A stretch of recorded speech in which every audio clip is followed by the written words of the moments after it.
Halo teman-teman, apa kabarnya? Kembali lagi di channel ini dan masih konsisten dengan topik-topik seputar UMKM, terutama pendanaan.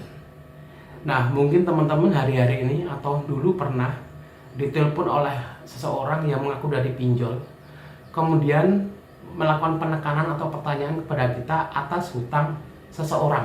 Ya, anggap aja namanya Charles. Dimana Charles ini adalah mungkin saudara kita atau tetangga kita atau teman kita. Kalau tanyanya baik-baik sih nggak masalah ya, tapi kadang-kadang mereka melakukan penekanan. Nah ini kadang-kadang bikin jengah juga kita ya. Kita lagi enak-enak, lagi nongkrong, tiba-tiba ditelepon dan itu nggak sekali dua kali. Selama si Charles belum bayar ya mungkin kita akan selalu ditelepon. Nah buat kalian yang jengah dengan keadaan ini, mungkin kalian dijadikan sebagai kontak darurat atas pinjaman si Charles tersebut. Sehingga ketika terjadi sesuatu atas hutang Charles, kita yang dihubungi.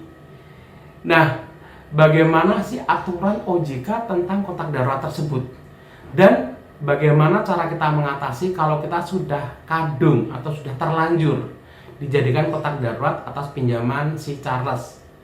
Buat kalian yang tertarik, kalian simak video ini sampai selesai.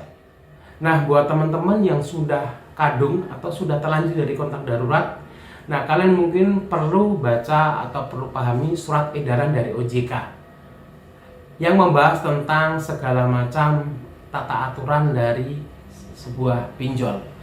Nah, kali ini kita akan fokus pada permasalahan kontak darurat karena ini benar-benar bikin menyebalkan. Nah, kita akan masuk ke bahas pasal yang ke-12. Ini dijelaskan konfirmasi penggunaan kontak darurat. Di sini ada 4 item aturan yang diberlakukan oleh OJK. Akan saya bacakan buat teman-teman ya.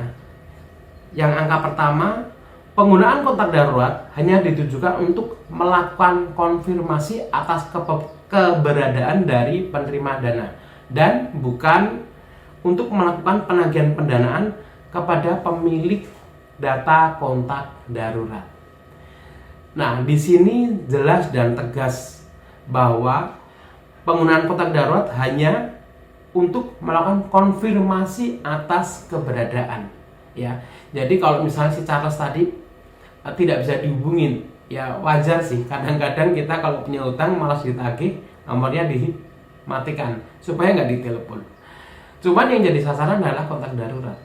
Karena apa? Karena kontak darurat merasa nggak punya urusan, nggak punya beban, handphonenya sih aman-aman saja, tetap diaktifkan. Tetapi karena si Charles dimatikan handphonenya, maka pihak pinjol akan menghubungi kontak darurat. Ya kalau menghubunginya dengan cara yang wajar dan baik-baik dan sopan sih nggak masalah ya. Dan paling penting sesuai dengan aturan OJK. Tapi kalau sudah ada intimidasi dan kata-kata yang menekan, itu yang jadi persoalan.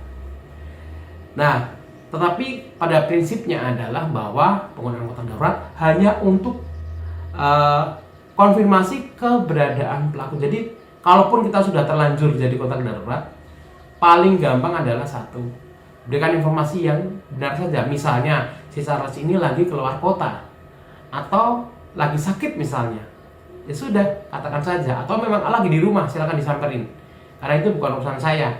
Batas saya hanya memberikan konfirmasi atas keberadaan. Sesederhana itu. Jadi tanggapi dengan tenang.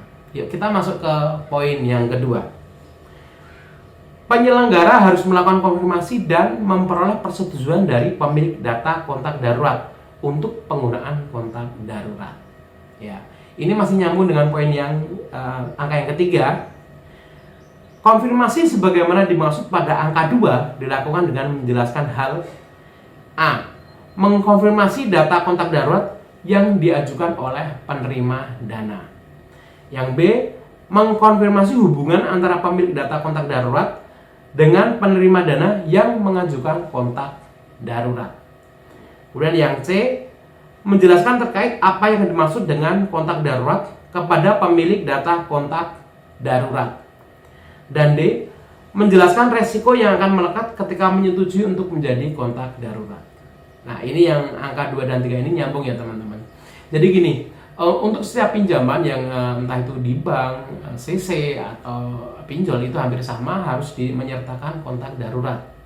Itu tujuannya apa ya tadi? Kalau keberadaan peminjam yang tadi namanya Charles tadi itu tidak bisa dihubungin sebatas itu ya. Namun itu pun ada aturannya. Yang pertama,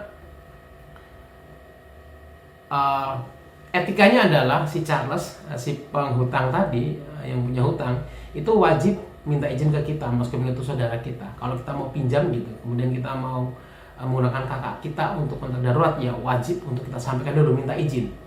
Kak atau bro, aku masukin ke kontak darurat ya atas pinjaman ini.